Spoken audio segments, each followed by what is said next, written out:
Hello people, this is AP and welcome to my classroom.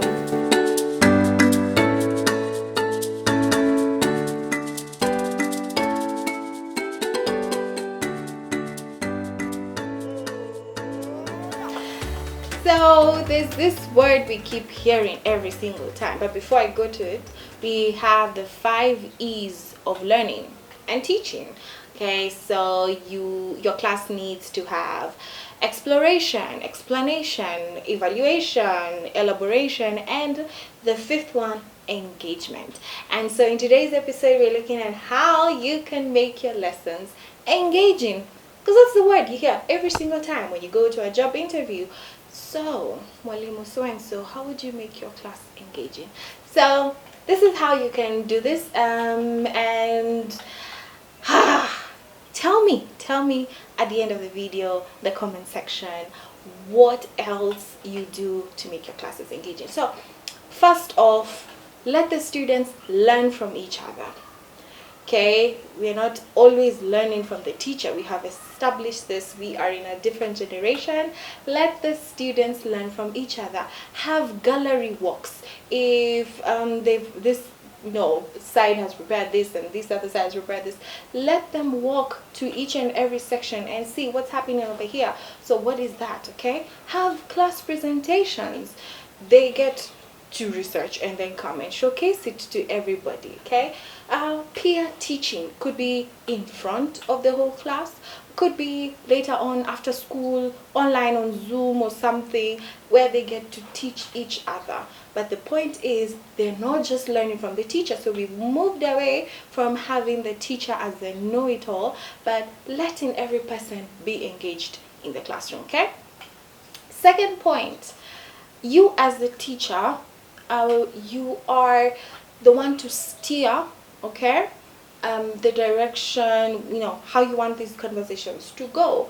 So give these provoking questions. So lots of question and answer sessions where you get to hear what the students have to offer. Okay, so it's not just I'm the one telling them, okay, but hear what they have to tell you. Okay, so we are steering. Let's see, this direction, this is the goal, how are they going, and at some point just let it go, let the conversation flow, see what they come up with. You'll be surprised in a very good way. One way of doing this is using the hot seat method, and this is great especially at the beginning of the lesson, even at the end of the lesson actually, as a plenary activity where you have one student sitting somewhere, the hot seat, and telling the class what you learned last time, or at the end of the lesson telling us what we've learned today. What is your take home today? It's an amazing way to just make sure every single student stays alert. Another way would be to use role play. So here students get to showcase something, and we think this works very practical in language lessons. So you have your Kiswahili lesson and leo tunafundisha maamkizi, okay, so greetings, and then you have your role play. It's easy to do that in any language, but in other subject areas too. Okay, so if I'm teaching history and I'm talking about when Kenya got independence, and I say, come up with a role play. Imagine yourself as one of the freedom fighters and you're being interviewed by a reporter. What do you feel? Give us your expression, what's going on in your mind when you see what you've been fighting for has finally been achieved. Okay, in any other subject area, I'm sure there's no limit to this. Another way to have a very engaged classroom is by using projects. So project-based learning or assessment or assignment. So just projects, and for your learners to even put in more of themselves, give them the freedom to choose what project. So what I usually do sometimes, I do at the end of the unit, it has so many topics and subtopics. I tell them, choose which one you think made the most sense to you and do a project about it. And they're very eager. Giving children that choice makes them so happy, and they will do something to their very, very best. Also, the use of tech aids. Okay, and if you haven't watched my video on my top 10 teaching and presentation apps, please go to that video. because I get to show you the apps I really like to use, apps that help you in a variety of ways. So the kinds of teaching aids that you use in class will make your students very engaged. So if I'm using games in my lesson, if I'm using puzzles in my lesson, I'm showing videos, there are these PowerPoint presentations. Let's move away from just the textbook. Okay, so we have a book, we read page 1 to page, no, make notes from page, no. We're in a different century. Let's make our learning environment fun and things that are memorable to every person. Okay, work on their curiosity, their inquiry, and the term you hear people use a lot is the inquiry based learning. And what I would like you to challenge yourself to do is find a creative way of making your students learn something ahead of you. Because you tell students, please read ahead of the teacher. Nobody wants to do that. Very few, self-motivated students will do that. But as a way of forcing them to go ahead and read something that they're going to be taught later on, or something that is beneficial to that content but is not necessarily in the syllabus, let them do up any kind of project that will make them ask themselves questions. They're not just regurgitating the things that you've already taught them, but it's making them wonder, and you're giving them all these thought-provoking questions, and they're going to produce it. They might even do a presentation for you, create a video or something. And what I love the most about this is by the time I'm going to teach that content, the kids already know. They have so much to tell you, and it makes my work easier. I just have to go over a few things here and there. The students feel that they've owned the content, they know it, and they're so excited that we are missed. I know this, I know how to say this. And I love it for them, because this is something that we need to have, and your class environment will just be very positive and very happy because everybody knows what you're teaching. Another way to make your learners very engaged is by changing the location. We are not confined to the four walls of the classroom.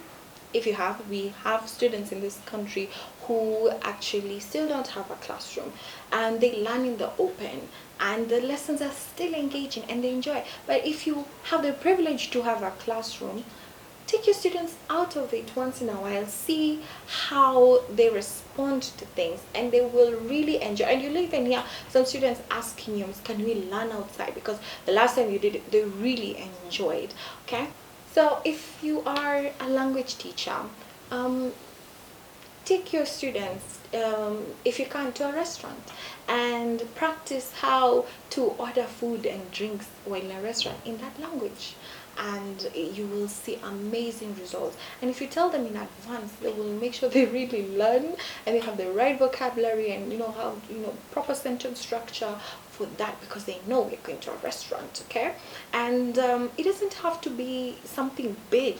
What you can do is just get a table and a few chairs, just get a few biscuits from the canteen, a soda or something, and put it there, and see how they go with it. And they know the people who will do the best are going to go home or eat those snacks at break time, and it's just an amazing motivating factor, and you'll see how well they perform and how lively your class is going to be.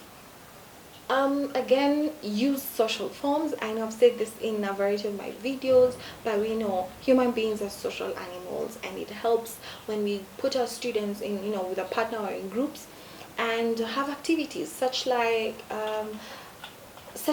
think, pair, share, where we're not rushing in to give our students the content, rather letting them think first. Okay, think about this, then pair, and then share with the people in your group.